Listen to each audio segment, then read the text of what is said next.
détails. Pendant que je m'écoutais, je me suis souvenu que quand ils ont examiné mon plexus, ils ont utilisé un instrument circulaire qu'ils ont fortement appuyé. Vous vous rappelez ce petit cercle de verrues qui s'est développé suivant une figure géométrique presque parfaite autour de mon plexus?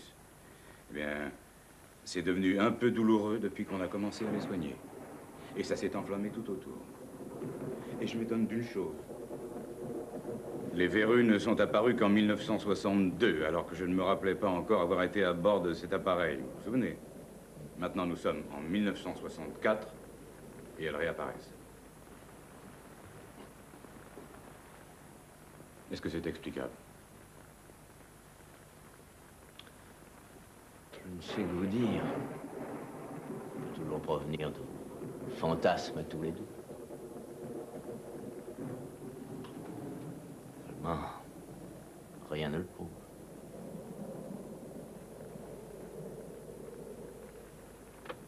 Je voudrais me réveiller. Non, non, pas encore. Vous êtes dans un profond sommeil. Vous pouvez continuer. Alors je regarde, j'ose les regarder, je dis, j'ai pas peur. J'ai pas peur du tout. Je vais tirer sur ce truc, je vais le descendre. Et je cours, je traverse la route. Et je... Ah, le voilà, au-dessus de moi.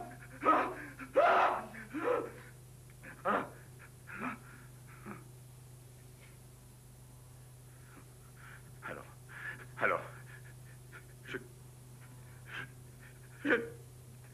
oh mon Dieu, donnez-moi la force de pouvoir me battre contre eux. J'ai peur de personne. Et je me sauve. Je gagne les bois. Ils sont au-dessus de moi. Oh, ce regard. Oh, je voudrais pouvoir me réveiller.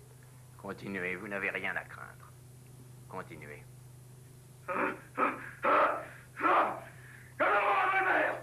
Vous voulez que j'arrête le magnétophone? Non. Je veux sortir.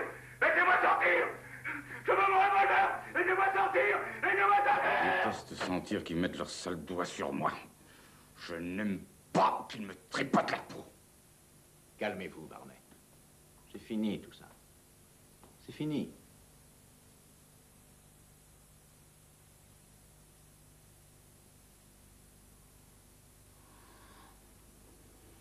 Docteur Simon, je ne voudrais pas vous offenser de quelque manière que ce soit. J'ai pour vous un respect et une admiration sans borne. D'ores et déjà, je ne suis que trop heureux de vous avoir consulté. Mais votre théorie paraît conclure à un rêve ou à de l'imagination. C'est la vérité. C'est arrivé. J'en ai la certitude.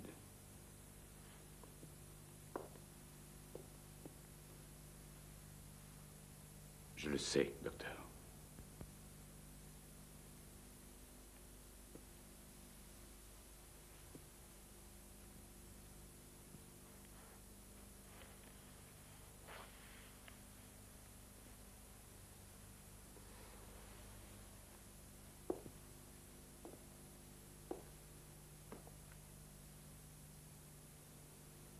Docteur Simon, je n'ai pas encore eu l'occasion de vous manifester ma reconnaissance. Je dirais, et Barnet sera d'accord que grâce à vous, nous en sommes enfin sortis. Merci, Betty. Barnet. Merci beaucoup.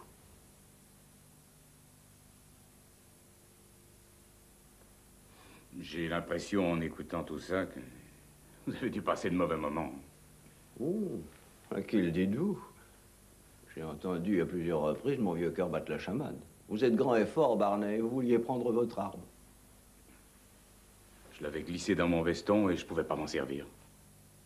Insensé, un grand gaillard comme moi, armé, je suivais le mouvement les yeux fermés, terrorisé comme un lapin, tandis que Betty, au contraire, n'ayant ni ma taille ni d'autre arme que son courage, crânait et discutait avec les chefs. Superman. Mais pourquoi diable ai-je eu si peur? Betty, à la rigueur, on pourrait dire que c'est amusé. Qu'est-ce que vous en pensez? Vous avez dû trouver des raisons à cette peur depuis le temps.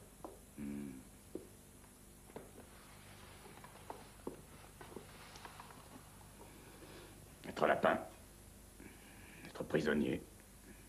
Subir des contraintes. De toutes sortes. Oui. De toutes sortes. L'obscurité. Ça n'arrangeait rien. Eh bien, justement, je n'ai pas cherché autre chose qu'à la vaincre. Si un enfant a peur de l'obscurité de sa chambre, vous analysez avec lui, tranquillement, avec douceur, tous les fantasmes provoqués par le noir. Vous lui faites visiter tous les recoins. Et toucher tous les objets qui lui semblent des monstres. Jusqu'à ce qu'il sache que les coins ne sont que des coins, que rien ne s'y cache. Et que les monstres ne sont que des chaises et des lampes. Une chambre à coucher obscure, un vaisseau spatial ou l'imagination. Écoute, si ça se reproduit de nous retrouver dans l'obscurité face à un danger, je t'en supplie, dis-moi de ne pas dormir. Mais je te l'ai dit, c'est toi qui ne voulais rien entendre. Eh ben, j'écouterai la prochaine fois. Après un traitement actif et continu, Barney et Betty Hill ont repris le cours de leur vie quotidienne. Betty Hill, en tant qu'assistante sociale pour l'État du New Hampshire, apportait et recevait à la fois beaucoup. Barney Hill, continuant d'assumer au mieux son emploi au ministère des Postes, développa ses activités tant politiques que sociales. Il siégea au bureau directeur de l'Association pour l'avancement des gens de couleur et la défense de leurs droits civiques et à celui du programme anti-misère. Mon point de vue de médecin est que leur traitement a donné satisfaction. Le but primordial, la pénétration de leur amnésie pour les délivrer de leurs angoisses, a été atteint. La question de savoir si leur traumatisme a eu une cause réelle ou fantaisiste reste posée. Oh, Barney, il faudra toujours que tu fasses des sottises. Ça n'empêche que je te pardonne toujours tout. Je suis si fière de toi, tu sais. Et tu te rappelles quand nous nous débattions dans ce pétrin? Et on se battait aussi. On se querellait à propos de n'importe quoi. Eh bien, je t'ai dit un jour... Ah non, non, pardon. D'abord, c'est toi qui as dit. Oui, oui, tu te souviens, tu as dit que peut-être tu pourrais avoir une attaque. Et tu m'as alors demandé si je tiendrais le choc. Je me souviens, oui. Et je t'ai dit que je serais très malheureuse. Eh bien, Barney, ce que j'ai dit n'était pas très exact. Je saurais me faire une raison. Ah oui, tu sais pourquoi. Tu m'as apporté tellement de joie, de fou rire. Tu m'as donné tant d'amour. Je t'ai entendu me bercer de tant de chansons que j'en aurais jusqu'à mon dernier souffle. Aussi, je pourrais supporter le choc, si ça devait arriver. Car je ne serais jamais vraiment seule. Et grâce à toi, je vais pouvoir oublier tous les malheurs que j'ai pu éprouver tout au long de ma vie. En 1963, Betty Hill avait donc redessiné sous hypnose et de mémoire la carte qu'on lui avait montrée dans le vaisseau spatial.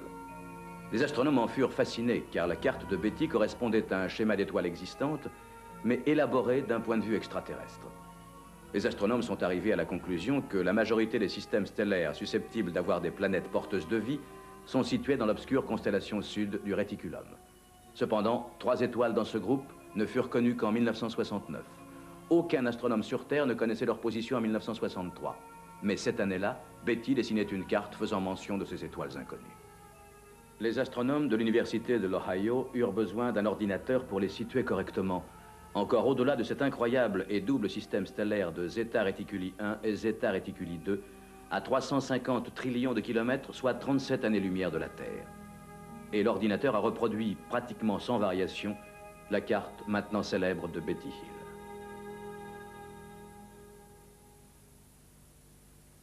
En 1969, Barney Hill mourut d'une crise cardiaque à l'âge de 46 ans.